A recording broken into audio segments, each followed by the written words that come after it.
Hello, everybody, and welcome to The Wild, Wild Death, the show where we talk about all the ways people walked into the mists of eternity in the Old West.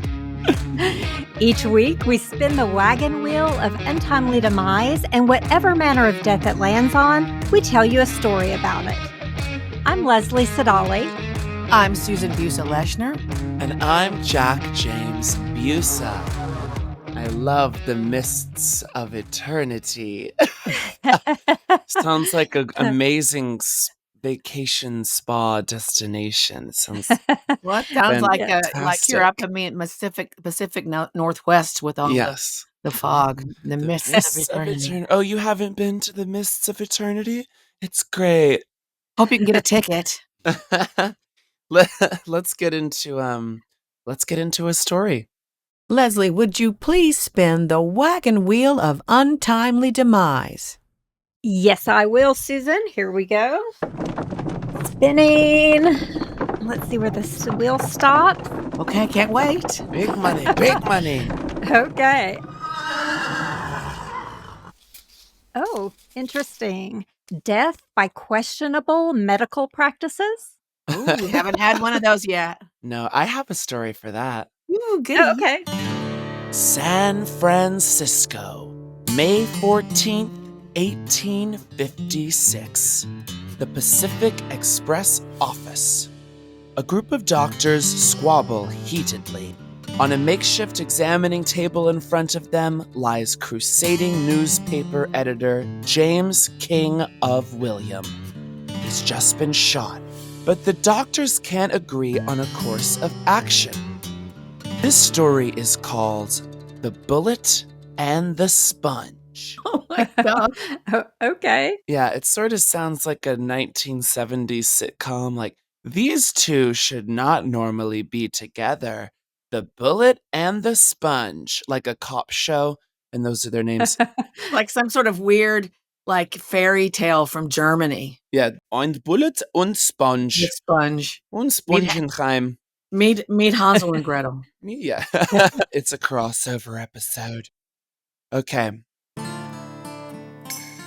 In 1822, James King was born in Washington, D.C., to William King. He was one of 6 brothers, and their father saw to it that they were all very well educated in the important subjects of the day, like literature, philosophy, and Latin. James was the type of guy looking for a way to get ahead. And to get ahead, it helps to be memorable. Unfortunately for James, about a dozen men in his social and professional circles were also named James King. So, James decided to rename himself James King of William. The name William meaning his father, which just makes him sound, I guess the last name King, James King of William, makes it sound more regal. Memorable. You wonder why he didn't just say William's son? I guess he could have. Oh, yes, but I don't know. It's more, he's got all that education in Latin and literature and stuff. Yes. Maybe that's where it comes from. He fancied himself very fancy. Shakespearean. So, anyway, he renames himself James King of William. In 1843, he married Charlotte Libby, and they eventually had 6 children. King was a real go-getter, working hard as a bookkeeper and journalist. He did well, but not well enough to suit him. He is James King of William, after all. Absolutely. In 1848, with a growing family to support and learning that gold had been discovered in California, King headed west. And he actually did strike it rich as a gold prospector. First I've ever heard. I've ever heard of anybody striking it rich. Yeah, most of these people who go west for gold, it ends up being a tricky scenario. But He's the first one I've ever heard of. Yeah, he did it. Good for him. So he took his gold, he parlayed it into wealth, and he eventually opened a bank. And he and his family were doing pretty well, and for a time, King was considered one of the wealthiest men on the West Coast. But then King became the victim of a shady partner, and the bank went under, and this pretty much wiped him out. He got a job, paid everyone off, and kept his reputation for honesty, which people like that are few and far between in these stories we tell. But not if you're James King of William. You have a reputation, the standards to uphold. Well, I like that, which maybe karmically seems sort of like a pretty stand-up guy, which maybe is why he did well as a prospector. Anyway, he paid everybody off. He's an honest dude. And because of that experience with the bank and the shady partner, King equated banking with gambling, and he was not a fan of either. After there was a financial crisis in 1855, King became a crusader. He started publishing a newspaper called the Evening Bulletin, using it to publish editorials against illegal gambling and governmental corruption. King of William had found his calling, and the Evening Bulletin became a big success. At the same time, his editorials made him quite a few enemies.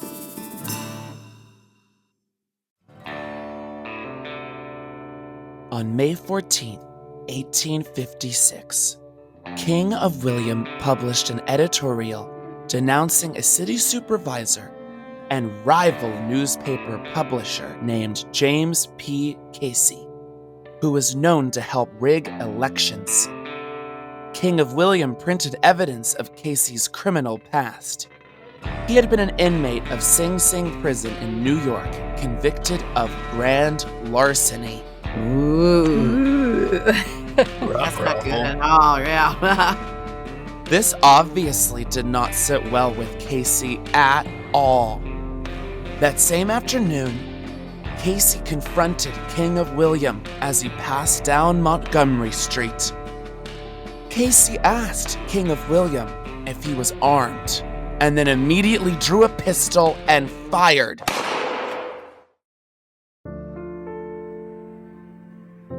The bullet hit King of William in the left chest near the arm. He fell to the ground, but was still alive. He was carried to a nearby Pacific Express office where he was attended by a group of prominent doctors. Among them, Dr. Beverly Cole, a friend of King of William, and Dr. Hugh Toland, who was the state's most prominent surgeon. The bullet had damaged the left subclavian artery.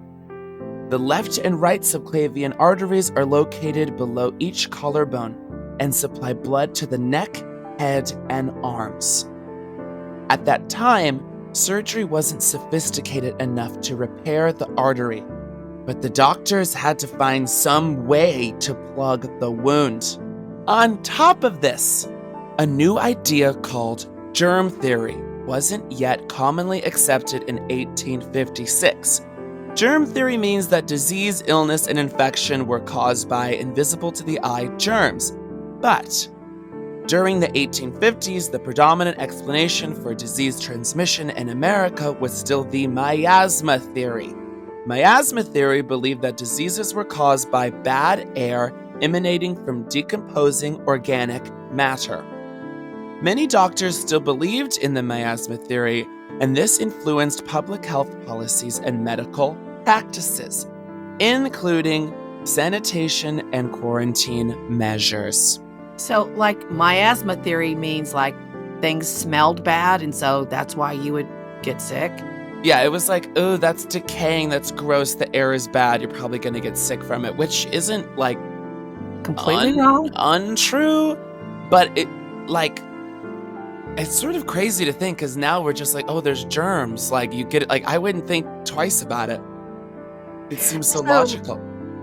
So I'm still stuck back. He got shot. Yeah, they took him shot. Where? To a nearby office. They just brought him into an office. Yeah. Okay, they didn't. He needed a table. And there happened to be doctors there. Evidently, they were called. I don't know. I mean, Okay, you know, yeah. they Okay. Somebody was nearby, and then they called everybody. I suppose. Yeah, I would surmise Montgomery Street is a happening place. The doctors all hang out there. I'm sure they telegraphed people or Yeah. something. I mean, you also have to remember this was, considered one of them at one point. I don't know with the paper, but definitely with the bank, one of the wealthiest people on the West Coast. And then the paper does very well. So he's like a known person who I would imagine is hooked up with people. Like he has friends. Like he's, sort of famous in his area, right? Yeah, I was just surprised there wasn't a hospital or Mm. Well, doctor's yeah, but office who nearby. knows if Yeah. they maybe, for instance, if you got shot, we would take you in the quickest place we could go and work on you immediately to save your life. And then eventually, but we have a lot better medicine now.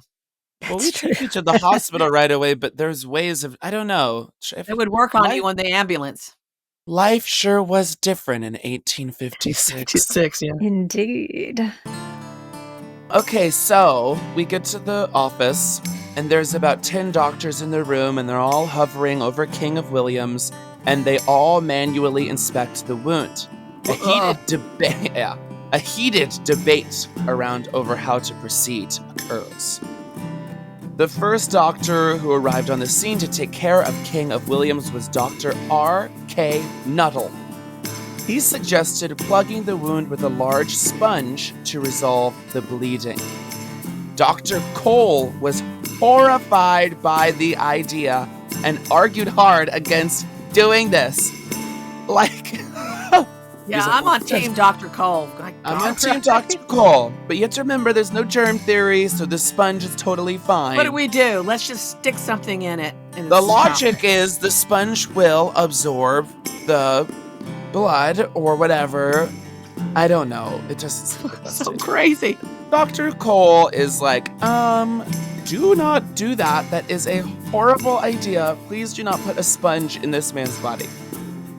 But when that prominent surgeon, Dr. Toland, agreed with the plan to use the sponge, that's what they did. They stuck a big sponge in the artery and sewed up the hole in King of Williams' chest. Oh my God. Oh my God. Who knows what they were expecting to happen with that sponge? But what did happen... Or if it was a new sponge or a used sponge. Once it gets filled up with blood, then what? Then what? Yeah. I mean, what do we do? Yeah. Okay. Wow. Maybe they thought they'd take it out later because someone's going to need that sponge.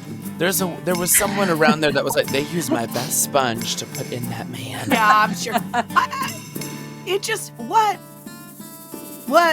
Okay, all right. So here's what happened. The wound, and this is a big fat duh, the wound became infected and King of William went into septic shock. Let's all say this together. Duh. There was some discussion. Don't worry though. There was some discussion about taking the sponge out, but the genius doctors decided to leave it, and King of William died 5 days after he was shot. Poor man. Surprise, Oh my surprise. God. What Wow. a terrible death. I mean, it'd be better to be killed instantly by the bullet than that. Well, hey, here's so like we were saying earlier, you get shot, that's like in the street, oh my God. But luckily, there were doctors around, not just one, but a few doctors around, the best in the area. I got shot, but luckily I'm in this situation. I'm going to be okay. And then like Dr. Ding Dong is like, we'll put a sponge in him. I'm like, no. Anyway. There's 10 doctors hovering over him with their breath, and each one of them put their fingers in there to look around at it. Uh-huh. There's no germ theory, so nobody goes, you know what we should maybe do? Let's wash our hands. No, none of that. Who's got a sponge? His funeral had a large turnout, and it was the biggest in San Francisco history. On the same day, James P. Casey, the guy who shot him, was found guilty of King of William's murder and immediately hung. Dr. Cole was so incensed by the medical decision to put that sponge in that he sued Dr. Tolan for medical malpractice because the decision to put the sponge inside King of William's body was the actual cause of death. Yep. But the jury gave a verdict of no medical malpractice. King of William would have died of the gunshot wound, sponge or no sponge. So there you go. But still, oh my gosh. Yeah. You know? And they'd already hung one person for his death, so... Well, here's the thing. You think about this. It's 1856, right? 10 years later, we're in the Civil War. They're still not washing their hands. They still don't know how to take care of stuff. I mean, if you got shot or something, they just cut that body part off. Yeah. Right? So, I mean, they had, you've seen pictures of them. They just covered in blood and bringing one after the other without any kind of sanitary anything. Right. So it is important of this other doctor to sue the other doctors so this doesn't happen again. This Dr. Cole guy was cutting edge for 1856. He's a great doctor. He was like, hey, we can't do that. That's it. But add to that, even a decade on, he's still cutting edge in 1860 something. Yeah. So it took a long time for us to sort of go, yeah, germs. It was so easy to be cutting edge back then. Cutting edge back then was like, don't put a sponge in someone's artery. Now that would be like, what was the sentence you just said to me? Duh. But here's the deal, left untreated, the gunshot would have eventually killed him. But based on what we know about medicine and infections today, King of William actually died from a massive bacterial infection and septic shock. In this case, the sponge was deadlier than the gun.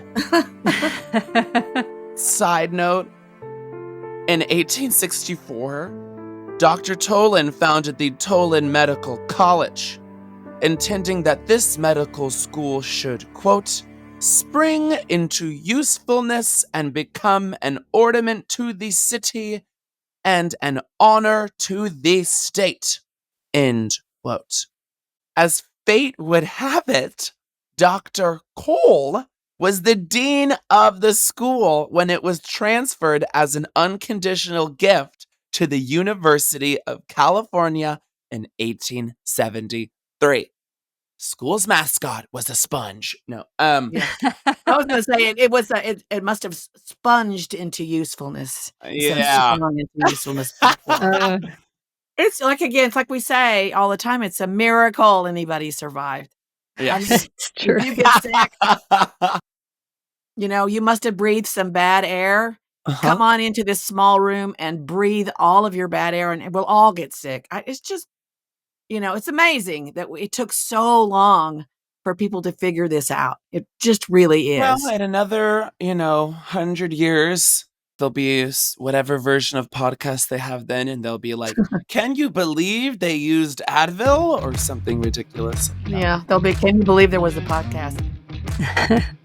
If you would like to know more about this story, please check out the links, and we have a lot for this story, including pictures.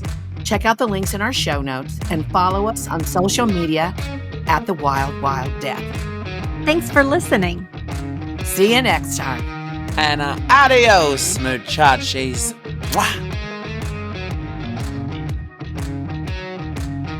The Wild Wild Death is a 2222 media production.